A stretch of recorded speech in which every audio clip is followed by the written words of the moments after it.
welcome back to Anime Story Decoded, and today we're diving deep into the explosive episode 3 of One Punch Man Season 3. If you haven't seen the previous episodes yet, don't worry. The links are in the description below. Now, grab your snacks, sit back, and let's continue this incredible story.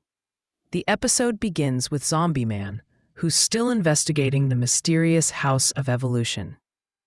After days of searching, he finally learns the truth. The lab has been abandoned for years, but then he meets someone he never expected, Dr. Genus, the very scientist who created the House of Evolution. Dr. Genus reveals something shocking. Zombieman himself was one of his experiments.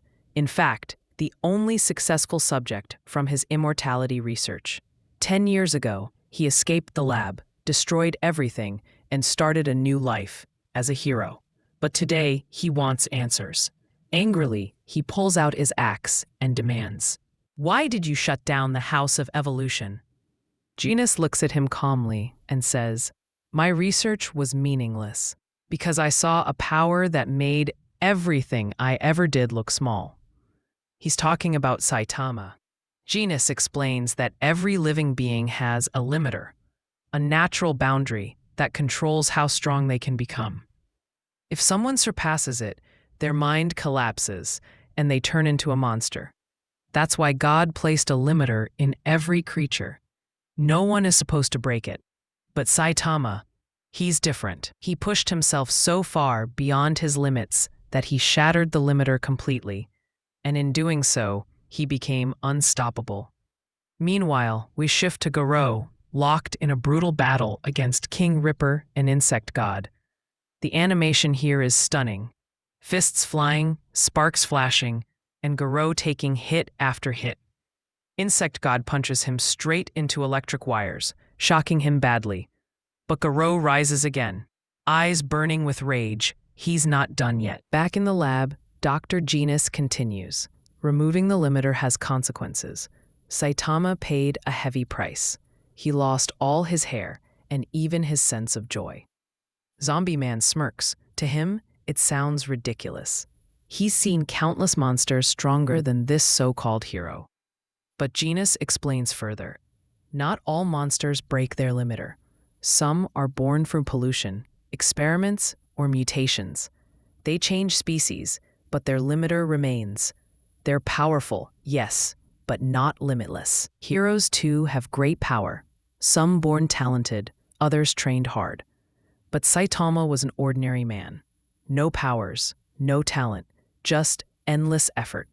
Through sheer will, he destroyed his limiter and became the strongest being alive. Compared to him, every hero and every monster is nothing. That's why Genus gave up his research, because his science could never reach that level. Before Zombieman leaves, Genus says, "You'll meet him one day. That man is a hero too." Zombieman then glances around and asks, "Then why are you running an octopus restaurant now?" Genus laughs, explaining that he once created octopuses whose tentacles could instantly regenerate, so he thought, why not turn that into a business? Meanwhile, back in the snowy streets, Garou keeps fighting. He thinks to himself, they're strong, but not as strong as Silver Fang.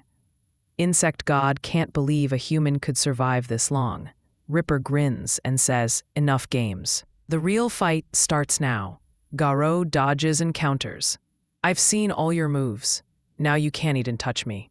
But suddenly, he spots Terrio, the little boy, captured by a mud-like monster called Jellyfish. Garou yells, he has nothing to do with this. Before he can move, Ripper slashes him from behind. Insect God lands a devastating punch. Garou collapses, beaten, bleeding, motionless. Ripper says, "You should have told me not to kill him sooner. He's already dead." And the monsters leave, taking Terry. Meanwhile, Genus is watching King play video games. And of course, King wins again. Genus sighs, thinking, I still can't understand how they do it. Maybe I'm not strong enough yet. King says, Saitama's been gone too long. Maybe he found the Monster Association's hideout. Genus replies, "If that's true, then he'll destroy it completely." Moments later, the door bursts open. Saitama walks in, his face serious. Everyone panics. "What happened? Did you find the hero hunter?" Saitama says, "Oh, you guys are still here?" Genus notices blood on Saitama and asks, "Whose blood is that?" Saitama casually replies, "Oh, that? Just a random monster on the way back." But then his expression changes. "The real problem is, I lost my wallet. It had 3,500 yen in it." Everyone freezes. Silverfang sighs in disbelief. He thought Saitama had faced Garou. Then Saitama suddenly remembers, "Oh right, some freeloader ran off without paying. And while chasing him, I left my cabbage at the restaurant." Right at that moment, Fubuki arrives, holding the same cabbage. Saitama cheers. "Nice, tonight's perfect for hot pot. And you can't have hot pot without cabbage." But Fubuki is furious.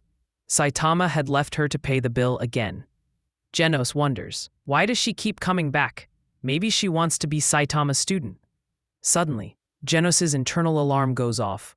Warning, a fast-moving entity approaching. Genus is too damaged to fight. The old masters are injured. Fubuki can't handle a demon-level monster. And Saitama? Mentally destroyed over his lost wallet. So only one man can face the danger. King. Genus pushes him toward the door. "The enemy's here. Go fight him." King starts sweating, trembling. Genus shoves him outside and slams the door shut. Moments later, King knocks and says, It's not a monster. Someone's here to meet you."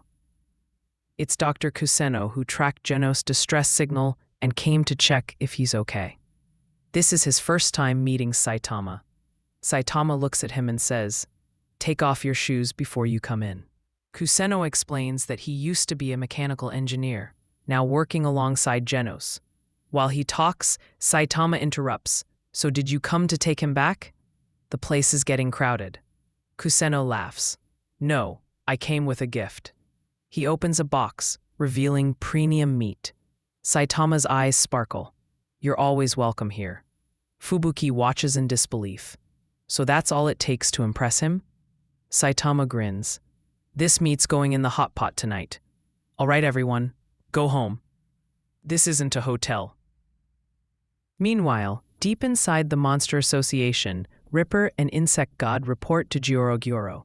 They tell him Garou failed their test and they had to eliminate him. Gyoro asks, "Are you sure?" Ripper says, "Didn't double check, but yeah, he's dead." They've also brought along the boy Tario. Gyoro orders everyone to prepare. Heroes will soon find their base, and Class S heroes are already moving. We cut across scenes of other monsters.